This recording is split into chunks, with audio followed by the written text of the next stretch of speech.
السلام عليكم ورحمة الله وبركاته. عودة من جديد للكلام في المحليات والكلام عن الأهلي الواحد بيوحشه الأهلي عامة. يعني حتى لو أنت بتتفرج على كورة ممتعة وكده، هو اللي هو يعني هما الحبيب الأول، يعني زي ما بتتقال. هنتكلم عن الصفقات اللي الأهلي عملها والإعلان تم عليها النهاردة. هما كان 3 صفقات. أول صفقة تم الإعلان عليها اللي هي مروان عثمان من سيراميكا. وتاني صفقة اللي هو كان عمرو الجزار، وتالت صفقة أحمد عيد، ودي الصفقة اللي عليها جدال كتير قوي. فهنتكلم بقى على الصفقات دي عامة.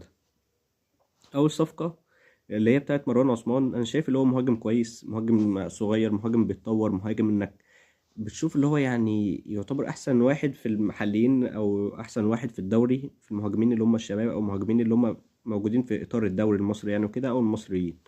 فده كمهاجم محلي كويس جدا.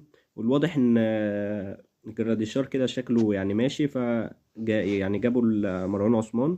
وانا شايف ان هو باذن الله يعني هيبقى اضافه كبيره للاهلي، وهيبقى يعني مهاجم كويس ومهاجم يعني باذن الله يثبت نفسه ويتم الاعتماد عليه. نيجي بقى الصفقه التانية، عمرو الجزار. هو ما فيش يعني حد عليه عنده خلاف قوي على عمرو الجزار، كله شايف ان هو مدافع كويس، مدافع تقيل. بس كان كل الاختلاف عن السعر او فلوس الصفقة. بس يعني بقى فعلا الارقام بقت مبالغ فيها قوي، يعني انك لما دلوقتي تلاقي اقل حد في الدوري عامة تلاقيه اللي هو 30 40 مليون، فدي بتبقى حاجة اللي هي خيالية قوي. يعني انت برضو انت ما بتعملش اللي هي الانتاجية الواو، وده كله في الاخر بيجي في الاخر اللي هو شوف المنتخب.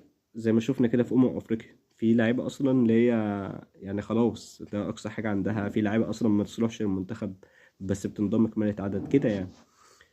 آه نيجي بقى للصفقة الأخيرة اللي هي صفقة أحمد عيد. وكل الخلاف عامة على الصفقة ديت على إنه جاي من نادي يعتبر أنت ما كنتش بتتعامل معاه. وحتى لو الإدارة بتتعامل مع إحنا كجمهور، هيفضل اللي في القلب عامة. هو اللاعب طالما جه الأهلي هيبقى منه ليه مننا كل الدعم.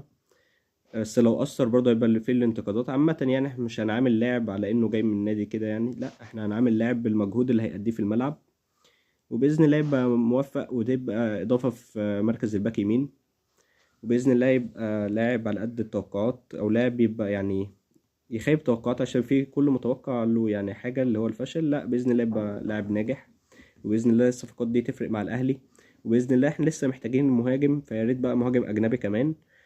وتبقى كده الدنيا تمام، وكمان مدافع، وتبقى الدنيا كده فل أوي. السلام عليكم.